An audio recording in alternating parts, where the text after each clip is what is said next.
আমরা এখন আছি জাপানের ইনাগি বিচে। বল নিয়ে খেলতেছে এই যে সানায়া, বিচের মধ্যে আসছে। আমরা এখানে অনেক লোক, বাট এদের পানিগুলো অনেক ময়লা। এই যে পানিগুলার আসলে ওরকম অপরিষ্কার কেন জানি না। পাশে কোথাও এখানে মনে হয়, আমার মনে হচ্ছে এখানে অয়েল ট্যাঙ্কার বা কোনো কিছু এখানে করে, এরা ডিসপোজ করে। না হলে পানি, সাগর পানি এই ধরনের তো হওয়ার কথা না।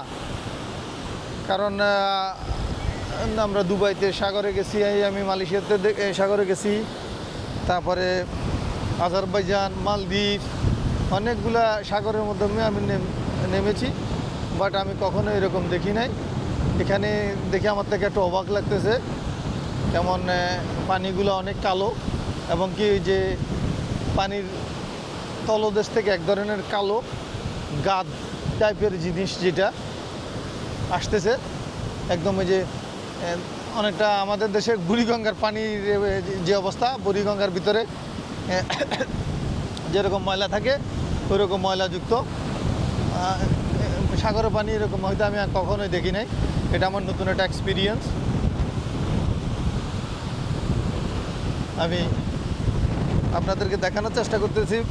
আমি জানি না বয়সটা কতটুকু ক্লিয়ার হবে বা ক্লিয়ার শোনা যাবে কি না। প্রচুর বাতাসের কারণে সাউন্ডের একটু ডিস্টার্ব হতেই পারে। আল্লাহ সুবহানাহু ওয়া তাআলা ভালো জানে। পরে ভিডিওটা শেষ করার পর বুঝতে পারবো। এই যে এক কাকা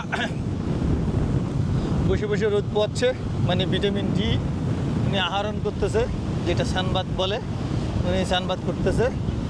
তো যে উনি সানবাত করতেছে, এখানকার বয়স্ক যারা আছে, মুরব্বী, আমি যেটা দেখছি 100+ লোকগুলা সাইকেলিং করে।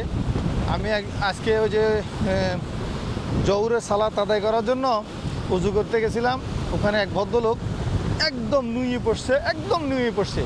তো ভদ্রলোককে দেখলাম, উনি আসছে, উনার নুয়ে পড়া দেখে আমার এত লাগছে যেটা বলার মতো না। আর ওই নুয়ে পড়া ব্যক্তিটি সাইকেলিং করে আসছে।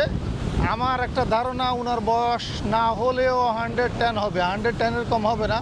এই ভদ্রলোক ওই ওখানে মোটামুটিভাবে করছিল। আমার থেকে দেখে মনে হয়েছে আমাদের দেশের যদি কখনো এরকম বৃদ্ধ লোক 100+ যদি কোনো বয়স্ক লোক হয়তো উনি বিছনাতে করতে পারতো না। আমি এরকম দেখি নাই। একদম মানে 90 ডিগ্রির চেয়ে বেশি উনি অ্যাঙ্গেল হয়ে গেছে। ওই ভদ্রলোক সাইকেলিং করে নুয়ে সাইকেল চালাই। উনি আলহামদুলিল্লাহ পর্যন্ত চলে আসছে, ওই ওয়াশরুমটা পর্যন্ত বা রেস্টরুম পর্যন্ত আসছে। উনি ওখানে ওয়াশরুম ইউজ করছে, পরে আবার সাইকেলিং করি চলে গেছে। আমি আসলে চেষ্টা করছিলাম ভিডিও করার জন্য, এই ফাঁকে আমি উজু করি বাড়ি আসতে আসতে উনি চলে গেছে ওখান থেকে। আমার থেকে অনেক ভালো লাগছে। এই যে এখানকার পরিবেশগুলো অনেক সুন্দর। বাট জাপানি যারা আমাদের বাংলাদেশিরা থাকে, ওনারা বলে যে এখানে অনেক রোদ বা প্রচুর পরিমাণে গরম হয়। বাট আমি যেটা দেখছি ওরকম কোনো গরম আমার কাছে এখানে ফিল হয় নাই। তো এখন আমার থেকে অনেকটা ঠান্ডা ফিল হচ্ছে। কারণ হলো গিয়ে এখানকার পরিবেশ অনেক ঠান্ডা, একদম বাতাস, প্রচুর পরিমাণে বাতাস। আরও সাগর গ্যাসের যদি বাতাসটা আসে এটা তো অনেক ঠান্ডা।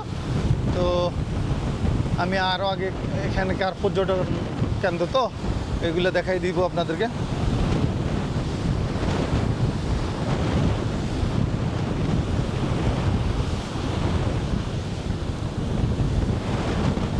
এই যে দেখা যাচ্ছে অনেকটা প্রচুর বাতাস। আমি যতটুকু রাস্তা অলমোস্ট 1 কিলোমিটার কম হবে না আমি হেঁটে আসছি। এই জায়গাটা অনেক দূর পর্যন্ত দেখা যাচ্ছে। এই যে সাগরের উপর 4টা যে উপরের সাইড, ওইটার ভিতরে প্রচুর পরিমাণে ঝাউ গাছ, তারপরে আরও অন্য গাছ লাগানো আছে, অনেকটা ফরেস্টের মতো সুন্দরী এই আর কি। এই যে উনি অলমোস্ট হাঁটুর চেয়ে বেশি পরিমাণ পানিতে নেমে গেছেন। এটা ফরেনার, এখানকার জাপানি নয়। উনি নিজেও আমার মতো হয়তো বা কোনো ভিডিও করার জন্য ট্রাই করতেছে। ওনার হাতেও আমি দেখতেছি ক্যামেরা। এই যে এখানে অনেকে আবার স্নানবাদ করতেছে। এই পানির মাধ্যমে স্নানবাদ করার আমার ইচ্ছে নেই, বা এখানে গোসল করারও আমার ইচ্ছে নেই। স্নানবাদ তো দূর কথা, কারণ এখানে আমার মনে হয় এই পানিগুলো বিষাক্ত হবে। কারণ এই যে দূরের থেকে দেখা যাইতেছে হয়তো অয়েল ট্যাঙ্কার ওখানে ইয়ে করা হবে। ওই যে হয়তো বা দেখতে পাচ্ছেন কিনা জানি না, ওই জায়গাটার ভিতরে সম্ভবত অয়েল রিফাইনিং হয়। শিপ নজর আসতেছে। এই যে এখানে এরা জাপানিজ, এরা এখানে স্নানবাদ করতেছে। ছেলেগুলো এখানে আসিয়ে রে, এগুলো সব ছেলে, ছোট ছোট দুটো বাচ্চা এখানে ইয়ে করতেছে। But I like it. পরিবেশটা অনেক ভালো।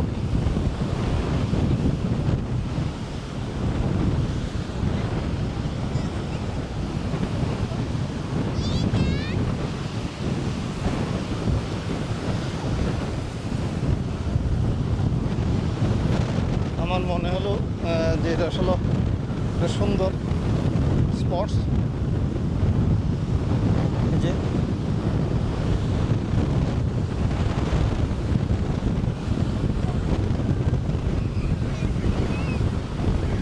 বাচ্চারা খেলতেছে।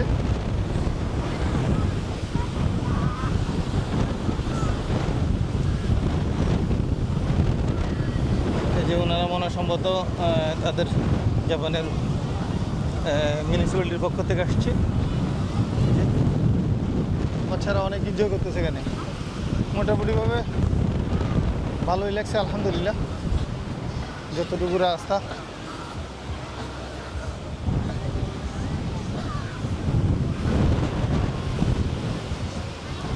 এই যে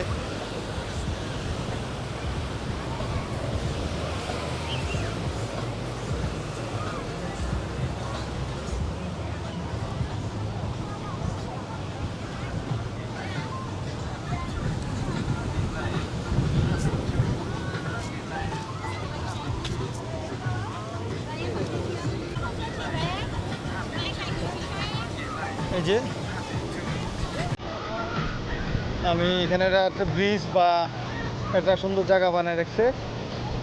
এই যে এখান থেকে উঠি, বসার জায়গা আছে। মেবি এটাদের জন্য চার্জ করে কিনা জানি না, দেখতেছি আমি।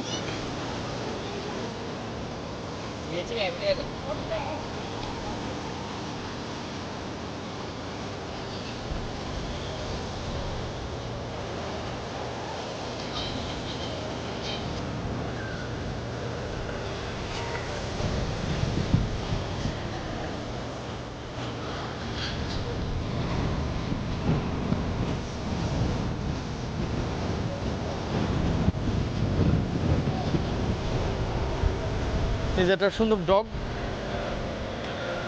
সুন্দর একটা ডগ।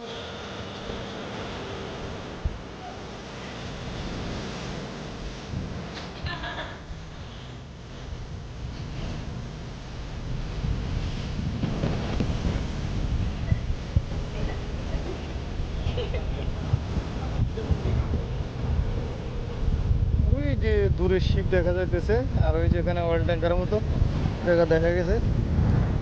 এখানে মানুষ এখানে তাদের পাড়ের মতো করে তৈরি করে নিয়েছে মাছ।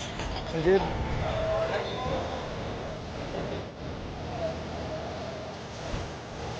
ডিজে প্রোগ্রাম করতেছে তারা।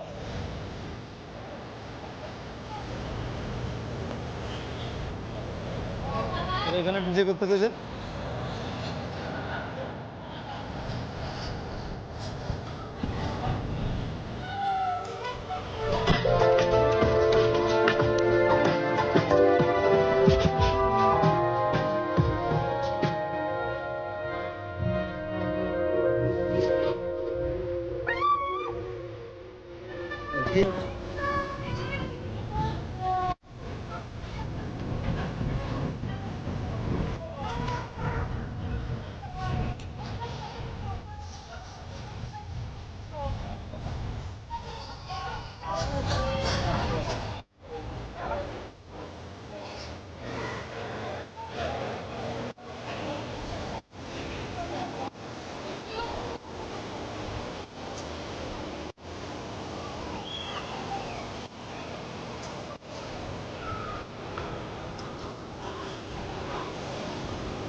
এখানে ওদের ওই যে একটা ফুটবল গ্রাউন্ড আছে ওই জায়গায়, ওই যে এখানে ফ্রাইড চিকেন বিক্রি করতেছে, বিফ হটস স্যান্ডউইচ, মোটামুটিভাবে সুন্দর জায়গা পার্কের জন্য। এই যে এই কাকাটার দেখানোর জন্য একটা জিনিস দেখাইতেছি। এই কাকা বয়স 80-90 প্লাস হবে। ভদ্রলোক সাইকেল চালায়, চলে এসছে, এই সাইকেল স্ট্যান্ডিং করতেছে, লক করবে, তারপরে উনি যাবে, চলে যেতেছে।